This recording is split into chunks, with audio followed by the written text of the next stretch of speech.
আসসালামু আলাইকুম। এখন জানিয়ে দেব বাংলাদেশ ও বিশ্বের আলোচিত সংবাদের শিরোনাম।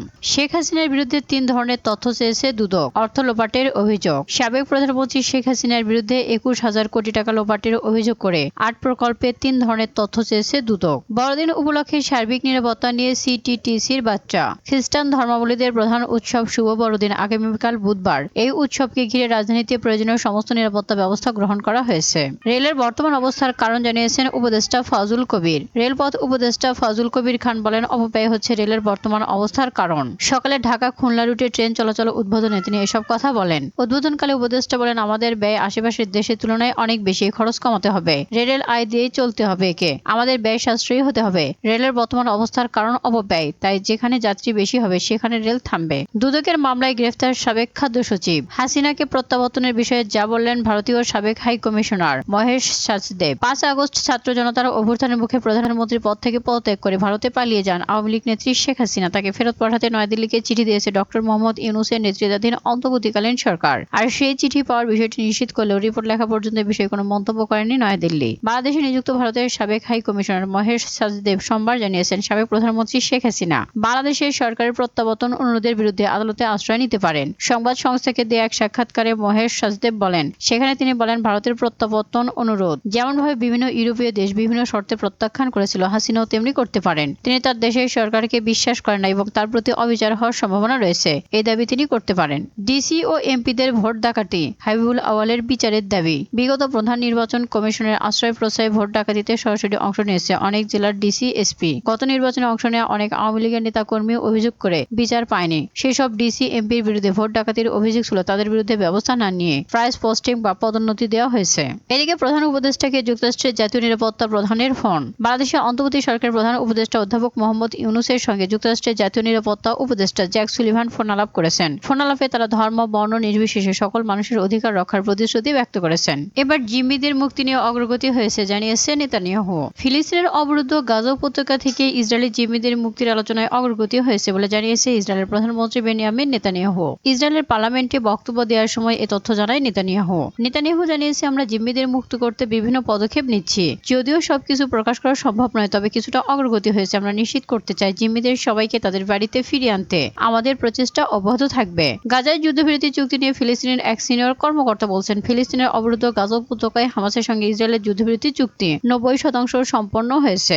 গাজায় প্রায় ১৪ মাস ধরে ইসরায়েল ও হামাসের মধ্যে সংঘাত চলছে। এদিকে ইউক্রেনকে আরো অস্ত্র দিচ্ছে জার্মানি। রাশিয়াকে দমাতে ইউক্রেনকে আরো অস্ত্র দেওয়ার সিদ্ধান্ত নিয়েছে জার্মানি। সোমবার নতুন অস্ত্র প্যাকেজ ঘোষণা করেছে অলাফ স্কলজের দেশ। জার্মানির ঘোষণা অনুযায়ী রাশিয়ার বিরুদ্ধে যুদ্ধে ইউক্রেনকে রক্ষায় বিদ্যমান সহায়তা বাড়াচ্ছে তারা। নতুন অস্ত্র প্যাকেজটি আগের চালানের সঙ্গে সংযোজিত হবে। এবার পেতে চাওয়া অস্ত্রের মধ্যে রয়েছে 15টি লিওপার্ড 1A 5 ট্যাঙ্ক, 2টি গেপার্ড অ্যান্টি এয়ারক্রাফট ট্যাঙ্ক, একটি স্বচালিত হাউজার, 2টি REC TNT এয়ারক্রাফট সিস্টেম ও 2টি প্যাট্রিয়ট ক্ষেপণাস্ত্র উৎক্ষেপণ ব্যবস্থা। এই সমস্ত অস্ত্র ইউক্রেনকে যুদ্ধক্ষেত্রে বিশেষ সুবিধা দেবে বলে আশা করা হচ্ছে। ইউক্রেনের বিরুদ্ধে রাশিয়া সম্প্রতি ড্রোন ও ক্ষেপণাস্ত্র হামলা বাড়িয়েছে। প্রায় প্রতিদিন শহরগুলোতে রাশিয়ার ক্ষেপণাস্ত্র আঘাত হানছে।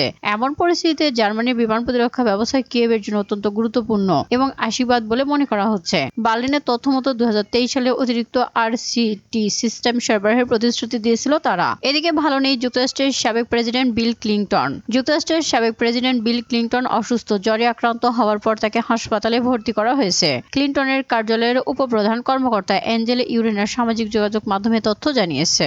উত্তর কোরিয়ার কার্যকলাপে আতঙ্কিত জেলেনস্কি। ইউক্রেন যুদ্ধে রাশিয়ার হয়ে লড়াই করছে উত্তর কোরিয়ার সেনারা। তাদের অগ্রবর্তী দল ইতিমধ্যে বড় ধরনের অভিযানে অংশ নিয়েছে এবং হতাহতের ঘটনাও ঘটেছে। আর এ নিয়ে ইউক্রেন ও তার পশ্চিমা মিত্রের উদ্বিগ্নতার মধ্যে তথ্য সামনে এলো। সেই তথ্যে আতঙ্কিত ইউক্রেনের প্রেসিডেন্ট ভলোদিমির জেলেনস্কি দাবি করেছে উত্তর কোরিয়া রাশিয়ায় আরো সৈন্য ও সামরিক সরঞ্জাম পাঠাতে পারে। এতে যুদ্ধের তীব্রতা বাড়বে। ইউক্রেনের প্রেসিডেন্ট ভলোদিমির জেলেনস্কি বলেছে, রাশিয়ার কুরস্ক অঞ্চলে ৩,০০০-এর বেশি উত্তর কোরীয় সৈন্য আহত হয়েছে। পিয়ংইয়ং মস্কোর সেনাবাহিনীর জন্য আরো সেনা ও সরঞ্জাম পাঠাতে পারে। তিনি বলেন, উত্তর কোরিয়া রাশিয়ার সেনাবাহিনীতে অতিরিক্ত সৈন্য সামরিক সরঞ্জাম পাঠানোর আশঙ্কা রয়েছে। ব্যাপারে সতর্ক থাকতে হবে আমাদেরকে।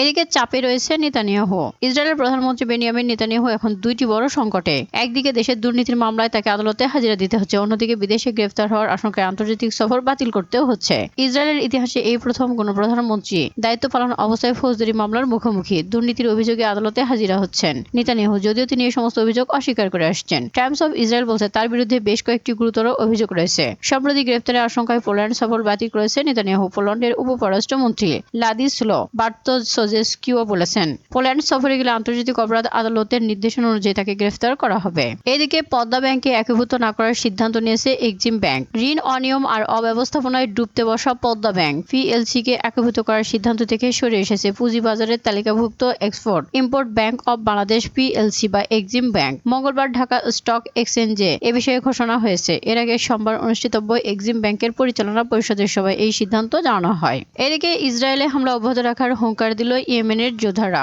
ইসরায়েলে হামলা অব্যাহত রাখার অঙ্গীকার করেছে ইয়েমেনের সশস্ত্র গোষ্ঠী হুতি যোদ্ধারা। তারা বলছে, ইসরায়েলের অভিযানের ঘোষণায় যোদ্ধারা ভীত নয়। আল জাজিরার প্রতিবেদনে বলা হয়েছে যে তিনি দেশটির সেনাবাহিনীকে ইয়েমেনের হুতি অবকাঠামো ধ্বংস করার নির্দেশ দিয়েছেন। পর হুতি কর্মকর্তারা ইসরায়েলে হামলা চালিয়ে যাওয়ার অঙ্গীকার ব্যক্ত করেছে। হুতিদের সুপ্রিম পলিটিক্যাল কাউন্সিলের সদস্য হেজাম আল আসাদ এক্স বার্তায় লেখেন, গাজায় আমাদের জনগণের বিরুদ্ধে আগ্রাসন বন্ধ না হওয়া পর্যন্ত আমরা থামব না। নেতানিয়াহু জানাবেন যে নতুন মধ্যপ্রাচ্যের স্বপ্ন তার জন্য শাস্তি ছাড়া কিছুই নয়। হুতিরা গাজার যুদ্ধবিরতিতে সম্মত হওয়ার জন্য ইসরায়েলি কর্তৃপক্ষকে চাপে রাখতে চাইছে। এই জন্যই তারা ইসরায়েলের রকেট ও ক্ষেপণাস্ত্র হামলা শুরু করেছে। এদিকে নতুন সিরিয়ার পাশে থাকবে তুরস্ক, বলল তুরস্কের পররাষ্ট্রমন্ত্রী। তুরস্কের পররাষ্ট্রমন্ত্রী হাকান ফিদান বলেছেন, তুরস্ক নতুন সিরিয়ার পাশে থাকবে, যুদ্ধ বিধ্বস্ত সিরিয়ার পুনর্গঠন ও রাজনৈতিক উত্তরণের জন্য সহায়তা করবে। সিরিয়ার বিদ্রোহী জোটের নেতা আহমদ আল সারার সঙ্গে বৈঠক শেষে সব মন্তব্য করেন তিনি। বৈঠকে তুরস্কের পক্ষ থেকে সিরিয়ার একতা ও স্থিতিশীলতা বজায় রাখার প্রতি গুরুত্ব আরোপ করা হয়। তুরস্ক সিরিয়ার উপর থেকে আন্তর্জাতিক নিষেধাজ্ঞা তুলে নেওয়ার আহ্বান জানিয়েছে এবং পুনর্গঠন প্রক্রিয়ায় সাহায্য করার প্রতিশ্রুতি দিয়েছে। হাকান ফিদান আশা করেন, নতুন সিরিয়ার অন্ধকারতম দিনগুলোর অবসান ঘটেছে।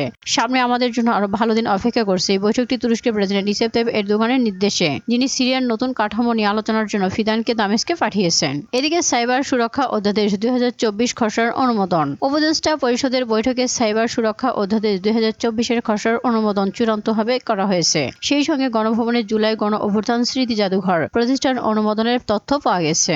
সাগররুনির হত্যাকাণ্ডের প্রতিবেদন দাখিলের তারিখ পেছালো 114 বার। 3 মাসেও শব্দদূষণ কমেনি ঢাকা ও বিমানবন্দর এলাকায়। হাসিনাকে ফেরত চেয়ে চিঠি, জবাব না পেলে যে ব্যবস্থা নেবে ঢাকা। ছাত্র জনতার আন্দোলনে ক্ষমতাচ্যুত সাবেক প্রধানমন্ত্রী শেখ হাসিনাকে ফেরত পাঠানোর বিষয়ে ভারতকে চিঠি দেওয়া হয়েছে। আর চিঠির উত্তর না পেলে পরবর্তী পদক্ষেপ নেওয়া হবে, এমন তথ্য জানিয়েছে পররাষ্ট্র মন্ত্রণালয়ের মুখপাত্র মোহাম্মদ রফিকুল আলম। রফিকুল আলম বলেন, শেখ হাসিনাকে ফেরাতে দিল্লিকে গত সোমবার কূটনৈতিক পত্র হস্তান্তর করা হয়েছে। এখন পর্যন্ত আমরা সরকারি চ্যানেলে কোনো উত্তর পাইনি। ভারত সরকারের উত্তরের জন্য অপেক্ষা করব, সে উত্তরের পর পরবর্তী পদক্ষেপ নিব। তিনি বলেন, উত্তর না পেলে ভারতকে তাগাদাপত্র পাঠানো হবে এবং নোট ভার্বাল পুরো প্রক্রিয়ার অংশ। প্রত্যর্পণ চুক্তি অনুযায়ী চিঠির উত্তরের জন্য নির্দিষ্ট কোনো সময় নেই, এটি নির্ভর করে বিষয়ের উপর। পররাষ্ট্র মন্ত্রণালয়ের মুখপাত্র আরো বলেন, ভারতে অবস্থান করে বিভিন্ন দেশে শেখ হাসিনার ভার্চুয়াল বক্তব্য বাংলাদেশ ভালোভাবে নিচ্ছে না। এ বিষয়টি দেশটির সরকারকে জানানো হয়েছে।